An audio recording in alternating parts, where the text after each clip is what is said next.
ফের সরকারি হাসপাতালে রেফার রোগ দুর্ঘটনায় গুরুতর আহত হন ফুড ডেলিভারি সংস্থার কর্মী।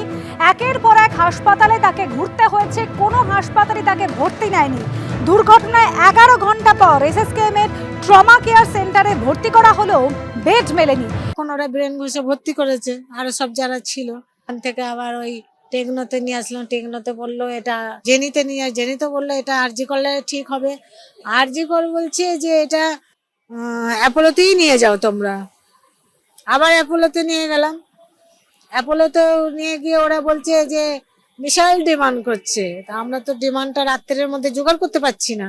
এবারে এরা এখানে নিয়ে এসেছি ভোর 4টের সময়, তারপরে দেখলো আধ ঘন্টা ধরে দেখে টেকে, তারপরে আবার আধ ঘন্টা পরে বলছে এখানে ভর্তি হবে না। তাহলে 4টের থেকে 7টা বাজে এখন, তাহলে ওই টাইমটা কি হলো? সারা রাত্রেই তো ঘুরছি আমরা হসপিটালে। প্রথমে বললো দুপুর অব্দি লাগবে, তারপরে বলছে 4 ঘন্টা লাগবে, তারপরে 3 ঘন্টা, এখন বললো 1.5 ঘন্টা। এখন আবার বলছে ঠিক আছে আমরা ভর্তি নিচ্ছি, কিন্তু ট্রলিতে নেই। ট্রলিতে রাখবার জন্য আমাকে সাইন করে নিল। যদি কিছু হয়ে যায় ট্রলি থেকে এবারে ওরাই জানে, আমাদেরই যাবে। এভাবেই 5টি হাসপাতাল ঘোরেন ওই ফুড ডেলিভারি সংস্থার কর্মী। ট্রলিতেই শুয়ে শ্যামনগরের বাসিন্দা অবিনাশ মাঝি। প্রাথমিক চিকিৎসা করা হয় তারপর বেড নেই বলে প্রথমে তাকে ফিরিয়েও দেয় এসএসকেএম হাসপাতাল।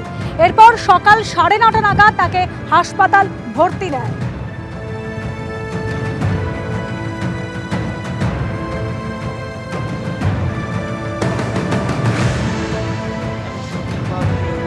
রুমা পাল আমাদের প্রতিনিধি রয়েছেন আমাদের সঙ্গে টেলিফোন লাইনে। রুমা, 5টি সরকারি হাসপাতাল ঘুরেছেন ওই ফুড ডেলিভারি সংস্থার কর্মী, অবশেষে ভর্তি করা হয়েছে এসএসকেএম এ। কি অবস্থার সম্মুখীন হতে হয়েছিল তাকে, এখন কেমন রয়েছে?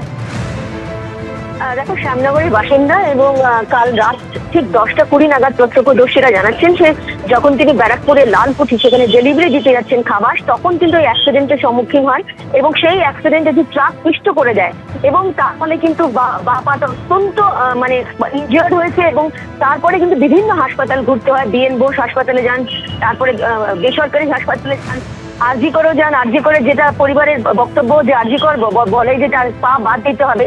তারপর তারা আরেকটি বেসরকারি হাসপাতালে যান, সেখানে বেশি ব্যয়বহুল বলে সেখান থেকে আবার ফিরতে হয়। একদম ভোর 4টের সময় এসএসকেএমে আসেন। এসএসকেএমে তাদের বক্তব্য, পরিবারের যে বক্তব্য, অনেকক্ষণ বসিয়ে রাখা হয় এবং তাদেরকে বলা হয় যে কোনো বেড নেই, কোনোভাবেই সম্ভব নয়। কিন্তু অনেকক্ষণ বসার পর যখন অত্যন্ত রক্তক্ষরণ হয়েছে, 9:30টার সময় ট্রলি পায় এবং ট্রলিতে তাকে ভর্তি নেওয়া হয়।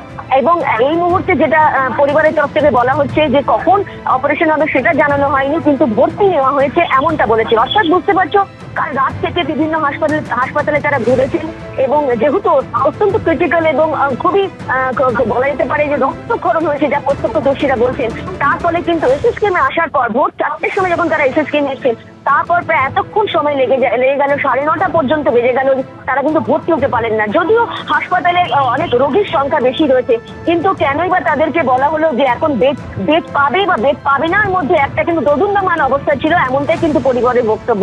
এই মুহূর্তে ট্রলিতে তাকে ভর্তি নেওয়া হয়েছে এবং পা বাদ দেওয়া হতে পারে এমনটাই কিন্তু জানানো হয়েছে হাসপাতালের তরফ থেকে, এমনটাই কিন্তু পরিবারের তরফ থেকে বলা হচ্ছে। অর্থাৎ বুঝতে পারছো, কাল রাতে যখন অ্যাক্সিডেন্ট হয়েছে, তারপর একের পর এক হাসপাতালে ঘুরেছেন তারা এবং ভয়ঙ্কর অভিজ্ঞতার সাক্ষী হচ্ছেন। ধন্যবাদ রুমা।